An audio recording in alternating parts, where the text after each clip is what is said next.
Looking back, I think is a useful phase of it, because you start to understand your context, right? And then we also start to understand how contexts start to kind of dictate our worldview, right? And then if we can become more discerning about the frame through which we're understanding something, then actually you gain more personal freedom, right? Because that actually gives you more choices about what you will and won't accept about your own reality.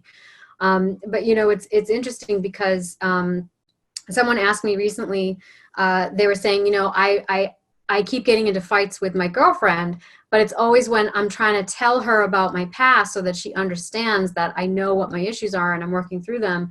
But anytime I try and tell her about my past, she picks a fight, or she this, she that. And I think what's interesting is that there's also a point at which like the retelling of old stories actually keeps them alive.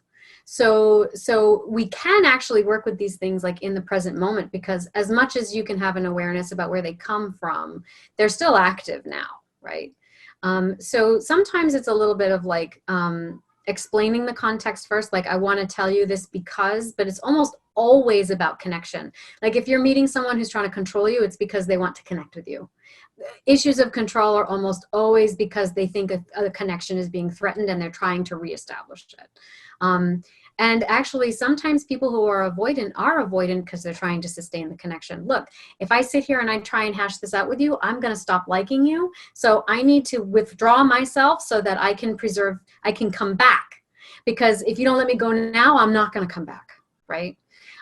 So that also is actually a way of trying to preserve connection. But if your way of preserving his connection is doing this and your way of preserving connection is doing that, obviously we're going to have a lot of trouble, right? Yeah. So he was like, how do I connect with my partner? Every time I try and tell her something about myself, she disappears, or she thinks I'm trying to trying to make it like about something wrong she's doing, whatever.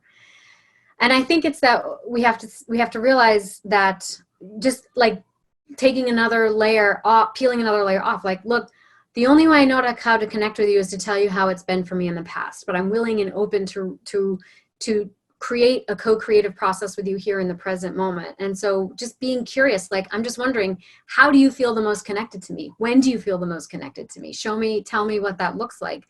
And we can start doing more of that here now in the present moment, because I realize that maybe sometimes telling these old stories stimulates old feelings in a new situation. And I want this to be a new thing that is just ours.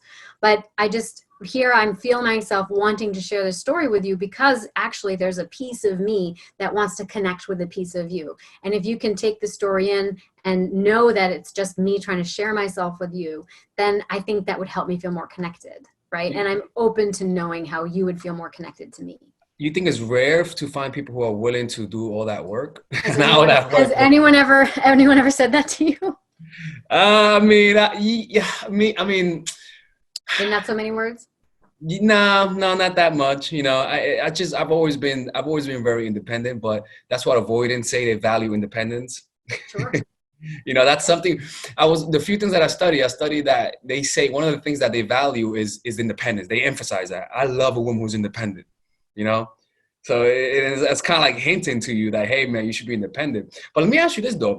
I don't know how long you have left. I mean, you have we can go for a little while if you have more questions. Okay. Yeah. How do you identify an avoidant partner, and what's the best way to deal with them if you're an anxious or vice versa? Well, if you're an anxious partner, I wouldn't, and you haven't gotten involved with them yet, I wouldn't recommend it. Only because, and not because I actually consider myself to be more avoidant also, but only because you're going to be triggered. You're going to be triggered a lot. And if you can find a secure partner, which is the fourth style, I don't know that I outlined that one very well, but a secure partner is someone who, like the sentiment that I just vocalized, like someone who has a more secure attachment style is likely to say something like that. So someone who has, so for example, if someone's expressing a need in a relationship, and an avoidant partner might be like, your needs are not my problem. You need to figure that out so I'll leave and come back when you're more reasonable, right? Or like, that's your problem. Stop trying to make it my problem, right? Whereas a secure person might be like, oh, well, thank you for sharing that need with me. Let's talk about what some possible solutions might be. I'll tell you what I can do, and your feelings matter to me, so I'm going to do what I can. But they're not going to abandon themselves for it. Whereas someone who has a more avoidant attachment assumes that the anxious person is asking them to abandon themselves to help them. It's almost an immediate assumption, right? You're asking me to abandon myself so that you can be happy. It's a hypersensitive response to when someone else expresses their needs. Now, granted, the needs that an anxious person has tend to be experienced as insatiable sometimes.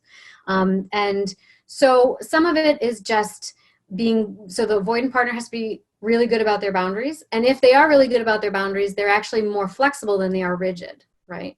And they just, kind of have to tolerate being willing to engage with the anxious person's anxiety until the anxious person, sometimes when they get a bit of what they need, it starts to calm down. But then the avoidant person feels like they gave away too much. Now, they also feel like I've lost control in this relationship, right?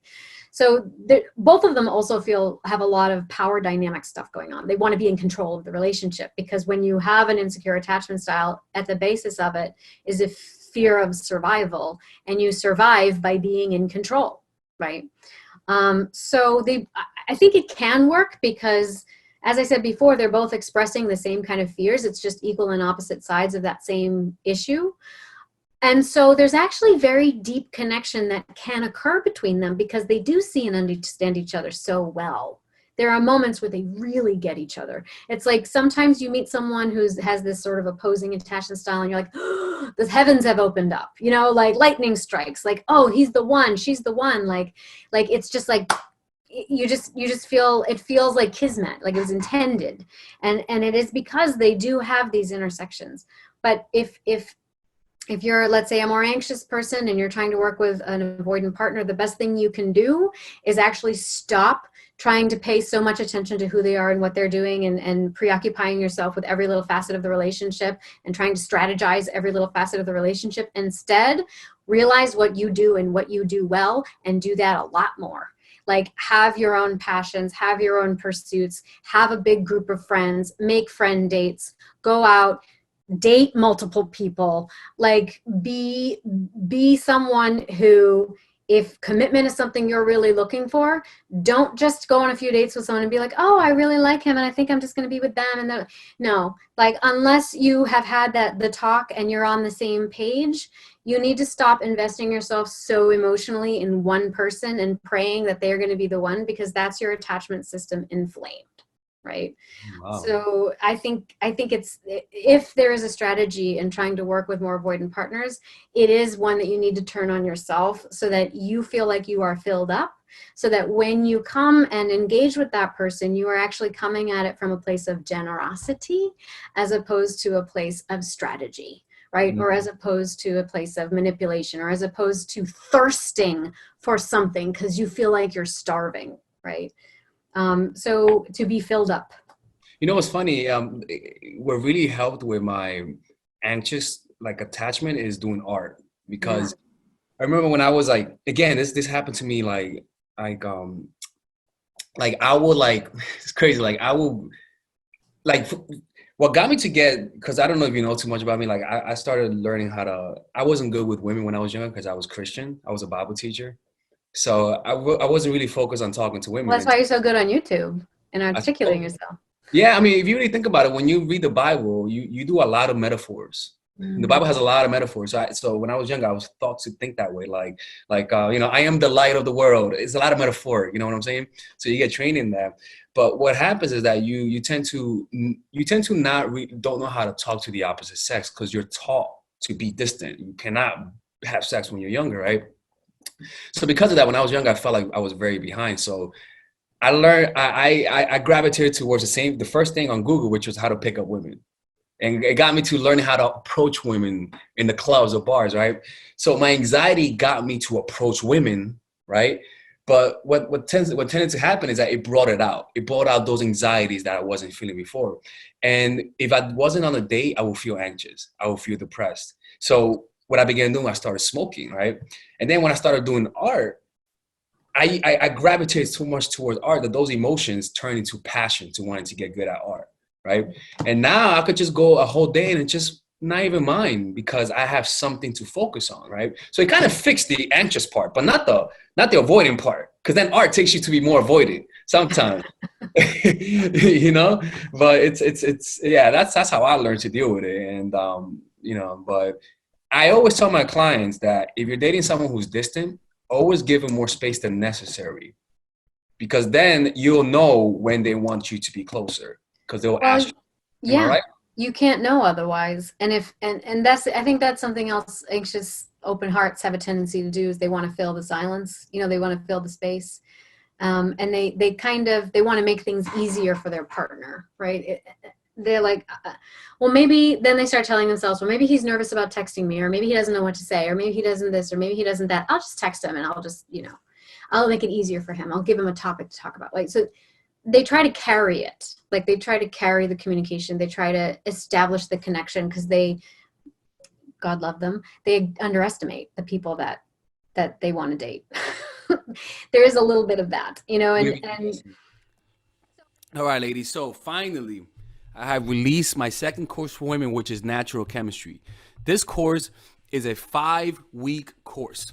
5-week course where every week you're gonna get a new set of videos based on specific issues. This course is all about how to create and maintain the attraction in any man.